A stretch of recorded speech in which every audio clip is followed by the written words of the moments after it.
នៅសៀមរាបយូរហើយតើតដឹងថានៅក្នុងក្រុងក៏មានជាមួយនឹងហាងកាហ្វេបែបនេះដែរដែលមានជាមួយនឹងសួនច្បារមានផ្កាជាច្រើនប្រភេទហើយសំខាន់ណាស់គឺធំមែនតើកន្លែងថតរូបអត់ចេះខ្វះទេមកឥឡូវហ្នឹងទៅជាមួយខ្ញុំថានៅណាចឹងកាហ្វេហ្នឹងមានឈ្មោះថាផ្កាព្រៃកាហ្វេគាត់តែផ្លូវចូលហ្នឹងក៏ឃើញជាមួយនឹងសួនច្បារយ៉ាងធំតែម្ដងអត់និយាយលេងសើចទេណាបើមកនេះយកអាវមកច្រើនកាផ្លេមកតុកដោចង់មកថតបែបភិកនេះក៏បានចង់មកថតបែបបុរាណក៏បានប៉ុន្តែយើងបានតែងបុរាណហើយមកថតកន្លែងនេះគឺដូចនៅសម័យមុនពិតៗហ្មងព្រោះថាវត្ថុនៅលើនេះសិបសល់ពីសម័យបុរាណមកទាំងអស់បើចាំខ្ញុំរៀបរាប់ច្រើនទេអ្នកនេះសัตว์មើលតែប៉ុណ្្នឹងក៏ដឹងថាស្អាតដែរសំខាន់យើងអង្គុយញ៉ាំអីនៅកន្លែងនេះបានហើយមើលទេសភាពឡើងពីបែបផ្សេងគ្នាតែម្ដងដោយសារពេលខ្ញុំមកនោះអត់បានញ៉ាំអីពេលព្រឹកទេឥឡូវហ្នឹងខ្ញុំមកដាក់នំបញ្ចុកមួយចានសិនដោយសារឃើញនំបញ្ចុកកោះគាត់ទៅដាក់ថ្មីហើយសំខាន់ណាស់ទឹកស្លឡើងឈ្ងុយហ្មងបើម្លក់វិញក៏ដាក់ឲ្យមកប៉ុណ្្នឹងហ្មងទៅនំបញ្ចុកស្លខ្មែរខាងគាត់ហើយញ៉ាំទៅត្រូវមាត់របស់ខ្ញុំហ្មងប៉ះខ្ញុំនេះចិត្តញ៉ាំស្លខ្មែរផងគឺឆ្ងាញ់មែនតើបើឆាត់នៅកន្លែងនេះយើងអាចយកមកដកថតក៏បានដែរគេទៅគាត់ឲ្យថត free ហ្មងសំខាន់ណាស់ដូចខ្ញុំនិយាយចឹងបតាំងបុរាណមកថតកាន់តែស្អាតទៀតដល់មកកន្លែងនេះគឺមិននឹកស្មានហ្មង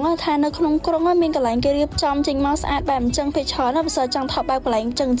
ទៅឆ្ងាយហើយថតវិញឡើងដូចសួនផ្កាវែងមកសារវាច្រើនប្លង់ច្រើនប្រឡោះពេកកន្លែងណាក៏ស្អាតដែរជីកញ្ចុះទូចអញ្ចឹងអាចយកមកអង្គុយញ៉ាំមួយគ្រួសារក៏បានដែរមកនេះបើសិនយើងមានកៅអៅមាន style ហើយមិនខ្វល់អីទៀតទេព្រោះកន្លែងថតអត់ចេះខ្វះទេបើថាអ្នកគ្នាពាក់ដូចខ្ញុំមកថតអញ្ចឹងដូច fairy tale អញ្ចឹងព្រោះអ្នកគ្នាមើលបានមានផ្សែងមានអីទៀតបើកន្លែងនេះគឺធំមែនតើមកអ្នកគ្នាសំខាន់ណាស់យើងថតរូបបានស្អាតទៀតមកនេះអភ័យថាក្តៅទេដោយសារតែពេលដែលមេចាប់ផ្ដើមក្តៅគាត់ចាប់ផ្ដើមបើកទឹកចំហាយទឹកពេញហ្នឹងហើយយើងដើរចូលទៅគឺត្រជាក់ស្រួលមែនតើថ្ងៃនេះខ្ញុំនឹងពួកម៉ាក់ខ្ញុំនឹកឃើញថាចង់ញ៉ាំអាហារថ្ងៃត្រង់នៅខាងគាត់ហ្មងទៅអញ្ចឹងហើយក៏បានមកកំងបុលល្ហុងមួយតែប៉ុន្តែពេលយើងកំងហើយគាត់ក៏អាចយកយើងដល់កន្លែងនេះប៉ុន្តែខ្ញុំនេះគឺចង់មើលផ្ទាល់ហ្មងដោយសារឃើញគាត់បុកតំណងពេកក៏នេះគឺជា drink ដែលខ្ញុំបានកំងហើយពេលហ្នឹងក៏ខ្ញុំបានកំងជាមួយនឹងម្ហូបខ្លះៗដែរអ្នកគ្នាម្ហូបនៅនេះតំណងមែនតើមកអ្នកគ្នាហើយឆ្ងាញ់ទៀតនិយាយពីថាពួកខ្ញុំគឺញ៉ាំឡើងអស់គ្រប់មុខហ្មងហើយគ្នាតែ3នាក់ឯណាបងប្អូនណាដែលមកលេងខេត្តសៀមរាបថ្ងៃភ្ជុំបិណ្ឌនេះបើដឹងថាទៅណាទៀតអាចមកលេងនៅនេះបានកន្លែងថតរូបស្អាតៗហើយមានរបស់ញ៉ាំទៀតចឹងបងប្អូនអាចញ៉ាំអីនៅនឹង